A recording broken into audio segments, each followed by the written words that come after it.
presented by BMW. Thoughts after that tonight? A great fight. I was really proud of our guys, being shorthanded. It gave the young guys a good chance to play and experience a pressure-filled game on the road. And I thought our young guys gained valuable experience, and I was really proud of the team for fighting all the way through and giving themselves a chance at the end. Just didn't have enough. Ball didn't go in enough, obviously, 7 for 33 from three. But I thought we defended and played hard, and a lot of good stuff happened in terms of experience for Kuminga, Moses Moody, Jordan Poole. I mean, it's great to feel that type of game and that with that type of responsibility. Specifically with Kuminga and Moody, how are you feeling about their development so far right now? I think they're right on schedule. I think they're both really working hard every single day, putting the work in, learning what it's about to be an NBA player. And that means, getting into the training room, getting into the weight room, getting onto the floor, watching film of your opponent, and doing that day after day after day after day, and bringing the energy that's necessary to do all that. It's not easy, especially for 19-year-old kids. So they're learning, and they're doing a great job, and they're coming along. Cool. He had a solo game without Steph in Detroit, where he scored 32 tonight. Obviously, it was a struggle. What do you think went differently? Well, I thought Herb Jones did a really good job on him. He was all over him, and Jones is a long, active defender, and he makes it tough.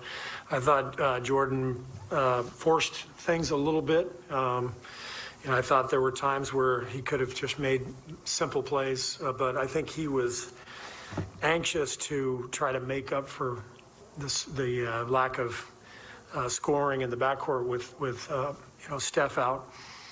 And so I think he was trying to be aggressive for the good of the team. But I think, and I'll watch the tape, but thinking about some of the plays out there, I thought there were times where he could have just moved the ball and made a simpler play. But again, great experience for Jordan to play in this role without Steph and to feel that responsibility. And obviously not his best night, but a lot of good stuff to look at on tape. What do you like about Moody? Moody is competitive. He knows how to play. I loved how he attacked the rim. He defended like crazy. Did a great job down the stretch. He's got a really bright future, and I think he's ready to play now. But we have a really deep team, and that's why it'll be hard for him to get consistent minutes this year. But couldn't be happier with the type of prospect Moses is, the type of kid he is. Total pro. A joy to coach, and he's going to have a really good career. Two off days before the Sunday game. When do you expect to officially know on play, or just how will that process go over the next couple of days? Yeah, it'll be up to Rick, and we'll have tomorrow off, and then we'll come in and practice Saturday, and then we'll talk to Rick, and we'll see what's next.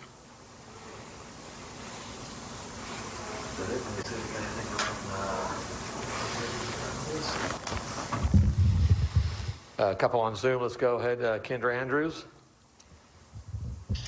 Hi, Steve. I was just wondering why you chose not to go back to Gary Payton II down the stretch of the game. Just because I liked the group that was out there, and again, we had a young group that was gaining some valuable experience, and so I decided to keep J.K. and Moses out there, and I thought Damian Lee was playing really well. Belly was playing well, so it was not a pick with the lineup that we had. Right, Poole. Steve, you have in the past talked about January being sort of the dog days. Usually it's late January. Have these past few games kind of felt a little bit like that, other than obviously the games in Phoenix and Utah? Yeah, I think so. I think the chase for the record for Steph, I think took a lot out of him, and maybe emotionally was kind of a high that we reached as a group, and then that game ends, and you got 55 games left or whatever it was. So this is a natural time to have a little bit of a lull. But it's okay. I always talk about pacing the team as a coach, feeling those spots where maybe you're hitting a lull, and trying to help the team get through those lulls and get re-energized. And I think that'll happen here over the next couple of weeks. We're excited about what's coming next. Surprised